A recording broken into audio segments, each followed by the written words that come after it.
రబీ కాలంలో సాగు చేయబడుతూ శీతాకాలపు మంచును ఉపయోగించుకొని నల్లరేగడి నేలల్లోని మిగులు తేమతో చక్కగా పెరిగే అపరాల పంట శనగ. అందుకే నీటి వసతి తక్కువగా ఉన్న రైతులు వర్షాధారంగా లేదా 1-2 నీటి తడుల క్రింద శనగను వేస్తూ ఉంటారు.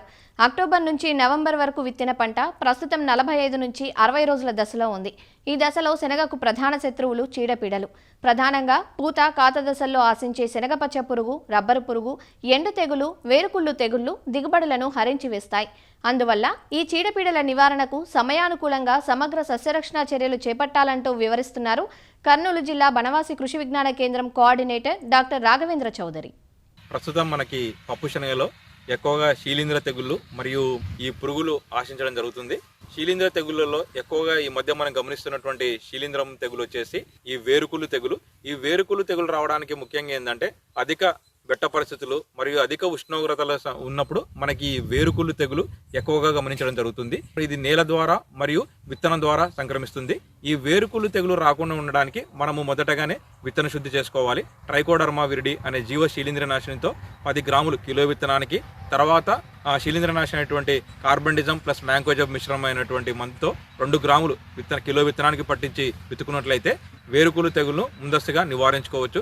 ఆ తెగులు తట్టుకొని రకాలు వేయడం ఒకటి, నెక్స్ట్ వచ్చేసి మనం విత్తన శుద్ధి చేయకపోవడం మరియు భూమిలో ఈ ట్రైకోడర్మా విరిడి కల్చర్ పెంపొందించుకోకుండా ఉండడం వలన వేరుకుళ్ళు తెగులు అనేది అధికంగా వ్యాప్తి చెందడం జరుగుతుంది.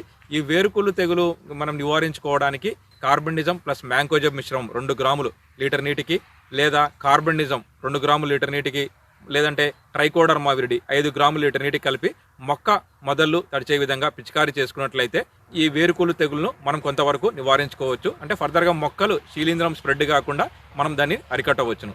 నెక్స్ట్ మనకి ఇంకోటి ఎక్కువగా ఆశించేటువంటి తెగులు ఏంటంటే మనకి ఎండు తెగులు. ఈ ఎండు తెగులు వల్ల ఏంటంటే మొక్కలు వరుస క్రమంలో ఎండిపోయి చనిపోతాయి. మొక్క వేర్లు కానీ, నెక్స్ట్ వచ్చేసి మొక్క కాండము మొత్తం మనకి ఏంటంటే ఎండిపోయి చనిపోతాయి. ఈ కాండం కానీ వేరు కానీ చీల్చి చూసినప్పుడు గోధుమ రంగు చారలు లేదా నలుపు రంగు చార మనకు కనిపించడం జరుగుతుంది.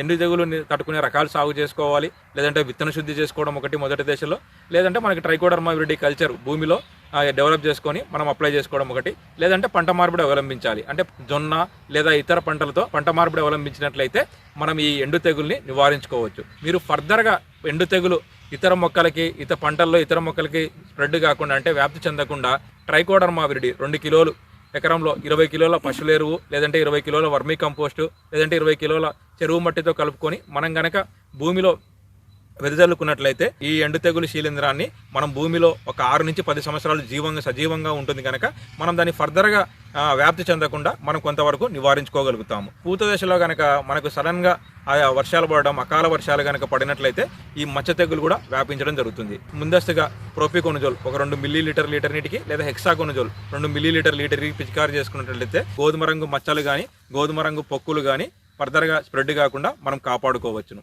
పంట తీసే దశలో మనకి ఇంకోటి ఏంటంటే ఈ కుంకుమ తెగులు ఎక్కువగా వస్తుంటుంది. దీన్ని పెప్పర్ లీఫ్ స్పాట్ అంటారు. ఈ కుంకుమ తెగులు ఏంటంటే గాలిలో తేమ శాతం అధికంగా ఉన్నప్పుడు, అధికంగా వర్షాలు పడినప్పుడు ఈ కుంకుమ తెగులు మనం గమనించడం జరుగుతుంది. ఈ కుంకుమ తెగులు ఏంటంటే మనకి ఆకుల మీద, నెక్స్ట్ వచ్చేసి కాయల మీద కుంకుమ రంగు ఎరుపు మచ్చలు మనం గమనించడం జరుగుతుంది. ఈ కుంకుమ తెగులు నివారణకు మనము హెక్సాకోనజోల్ 2 మిల్లీలీటర్ లీటర్ నీటికి, లేదా క్లోరోథెనాల్ 2 గ్రాములు లీటర్ నీటికి, లేదా థయోఫినేట్ మిథైల్ 2 గ్రాములు లీటర్ నీటికి, లేదా కార్బండిజం 2 గ్రాములు లీటర్ నీటికి కనుక మనం ఏదో ఒక శీలింద్రనాశిని పిచికారీ చేసుకున్నట్లయితే ఈ కుంకుమ తెగులను కూడా నివారించుకోవచ్చు. అధికంగా చలి ఉండి ఉష్ణోగ్రతలు 25 డిగ్రీల కంటే తక్కువ, పగటి ఉష్ణోగ్రతలు 25 డిగ్రీల కంటే తక్కువగా ఉండి రాత్రి చలి వాతావరణం ఎక్కువ ఉన్నప్పుడు మనకేంటంటే ఈ బూడిద తెగులు కూడా ఎక్కువగా గమనించడం జరుగుతుంది. దీని నివారణకు మనం ఏం చేయాలంటే మైక్లోబిటానిల్ ఒక 2 గ్రాములు లీటర్ నీటికి, లేదా నీటిలో కరిగే గంధకం ఒక 3 గ్రాములు లీటర్ నీటికి కలిపి పిచికారీ చేసుకున్నట్లయితే, లేదంటే మనకి టెబ్యూకోనజోల్ ప్లస్ ట్రైఫ్లాక్సిస్ట్రోబిన్ అనే శీలింద్రనాశిని 0.75 గ్రాములు లీటర్ నీటికి కలిపి పిచికారీ చేసుకున్నట్లయితే బూడిద తెగులను కూడా సమర్థవంతంగా నివారించుకోవచ్చు. అడపాదడప వానలు పడడం వల్ల, ఫెంజల్ తుఫాను వల్ల మనకేమైందంటే ఆకులో పైన ఉండే కొమ్మలు కానీ రెమ్మలు కానీ మనకి ఏమైపోతున్నాయంటే పసుపు రంగుగా, ఆ తర్వాత ఎరుపు రంగుగా మారడం జరుగుతుంది. మనకి రైతు సోదరులు ఇది కనుక మీరు గమనించినట్లయితే ఒక శీలింద్రనాశిని మనకి ట్రైకోడర్మా విరిడి అయితే 5 గ్రాములు లీటర్ నీటికి, లేదా కార్బండిజం ప్లస్ మ్యాంకోజబ్ మిశ్రమం ఒక 2 గ్రాములు లీటర్ నీటికి కలిపి పిచికారీ చేసుకున్నట్లయితే ఎరుపు రంగు కానీ ఈ గోధుమ రంగు మచ్చలు ఈ కొమ్మల మీద ఏర్పడినవన్నీ మనం క్లియర్ చేసుకోవచ్చు. ఇంకొకటి ఏంటంటే మనకు కొంచెం అక్కడక్కడ వచ్చిన వర్షాలకి ఈ పప్పు శనగలో మనకి పూత మీద ఎఫెక్ట్ పడుతుంది. పూత కొంచెం డ్రాప్ కావడం అది గమనించడం జరిగింది. ఈ పూత డ్రాప్ కాకుండా మనకు ఫర్దర్గా ఉన్న పూతను కాపాడుకోవడానికి రైతు సోదరులు 13-0-45 పొటాషియం నైట్రేట్ 5 గ్రాములు లీటర్ నీటికి మరియు బోరాన్ 1.5 గ్రాములు లీటర్ నీటికి కలిపి పిచికారీ చేసుకున్నట్లయితే ఆ ఉన్న పూతను కూడా మనం కాపాడుకోగలుగుతాము.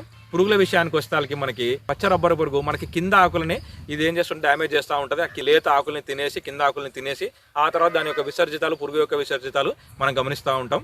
పచ్చ రబ్బరు పురుగు ఉధృతి ఎక్కువగా కనుక మీరు గమనిస్తున్నట్లయితే మనకి ఇమామెక్టిన్ బెంజాయిట్ 0.5 గ్రాములు లీటర్ నీటికి లేదా ఇండాక్సా కార్బ్ 1.5 నుంచి 2 మిల్లీలీటర్ లీటర్ నీటికి లేదా మనకి ఇమామెక్టిన్ బెంజాయిట్ ప్లస్ నొవాల్యురాన్ కాంబినేషన్ మందు 1.5 ml లీటర్ నీటికి మార్చి పిచికారీ చేసుకున్నట్లయితే మనం ఈ పచ్చ రబ్బరు పురుగును కూడా నివారించుకోవచ్చు. పప్పు శనగలో రబ్బరు పురుగు తర్వాత ఎక్కువగా ఆశించేటువంటి పురుగు ఏంటంటే మనకి శనగపచ్చ పురుగు. ఈ శనగపచ్చ పురుగు ఏంటంటే మనకి పూత శాఖీయ దశ నుండి పంట చివరి దశ వరకు మనకి పప్పు శనగని ఆశించడం జరుగుతుంది. శాఖీయ దశలో అయితే మనకి పైన ఉండే లేత ఆకుల మీద గుడ్లు పెట్టేసి ఆ లేత ఆకుల మీద నుంచి పొదిగినటువంటి ఈ గొంగలి పురుగులు పైన లేత ఆకులను తిని ఆ తర్వాత పూతని తినేసి ఆ తర్వాత మనకి కాయ పైన రంధ్రం చేసుకొని కాయ లోపల తలబెట్టేసి కాయ లోపల మనకి గింజను కూడా తినడం జరుగుతుంది. పచ్చపురుగు నివారణకి మనకు సమగ్ర సస్యరక్షణ చర్యలు చేపట్టాలి. దాంట్లో మొదటగా మనము పంట వేసే ముందే వేసవిలో లోతు దుక్కులు చేసుకోవడం ఒకటి. నెక్స్ట్ వచ్చేసి పంట వేసిన 20-25 రోజుల దశలో పచ్చపురుగు లింగాకర్షక బుట్టలు ఎకరానికి 4 నుంచి 6 అక్కడక్కడ పొలంలో పంట మీద ఒక అడుగు ఎత్తులో పెట్టుకోవడం ఒకటి. టీ ఆకారపు పంగల కొర్రలు మనం గనక అక్కడక్కడ 20 పెట్టుకున్నట్టయితే ఆ పంగల కర్రల మీద పక్షులు మనకి వచ్చేసి ఈ పచ్చపురుగు గొంగలి పురుగులని తినడం వల్ల మనకి కొంతవరకు పచ్చపురుగు నివారించుకోవచ్చు. మనము తొలి దశలోనే ఒక 30 రోజులు అక్కడక్కడ మనము ఈ లైట్గా ఆకులను డ్యామేజ్ చేస్తున్నటువంటి మనం కనుక పచ్చపురుగుని గమనిస్తుంటే వేపగింజల కషాయం 5 ml లీటర్ నీటికి లేదంటే 10,000 ppm వేప నూనె అయితే 1 ml లీటర్ నీటికి కనుక పిచికారీ చేసుకున్నట్లయితే ఆ పచ్చపురుగు గుడ్లను కూడా మనం కంట్రోల్ చేసుకోవచ్చు. ఒకవేళ పురుగు ఉధృతి అధికంగా ఉన్నట్లయితే మనము పురుగు మందుల మీద డిపెండ్ కావాల్సి వస్తుంది. పురుగు మందుల విషయానికి వస్తే ఇమామెక్టిన్ బెంజాయిట్ 0.5 గ్రాములు లీటర్ నీటికి లేదా క్లోరాంట్రినిప్రోల్ 0.3 ml లీటర్ నీటికి లేదా రైనాక్సిపర్ 0.3 ml లీటర్ నీటికి లేదా ఇండాక్సా కార్బు 1.5 ml లీటర్ నీటికి మార్చి 1-2 సార్లు పిచికారీ చేసుకున్నట్లయితే ఈ శనగపచ్చ పురుగుని కంట్రోల్ చేసుకోవచ్చు. బ్యాసిల్లస్ తురంజెన్సిస్ బీటీ అని బయట దొరుకుతుంటుంది. మనకి బ్యాసిల్లస్ తురంజెన్సిస్ అనే ఈ జీవ బ్యాక్టీరియా నాశిని 2 ml లీటర్ నీటికి లేదంటే మెటారైజం అనోసెప్లియా అనే జీవ శీలింద్ర నాశిని 5 గ్రాములు లీటర్ నీటికి కలిపి పిచికారీ చేసుకున్నట్లయితే మనం శనగపచ్చ పురుగు గొంగలి పురుగు తొలి దశ లార్వాలను కూడా మనం సమర్థవంతంగా అరికట్టవచ్చు.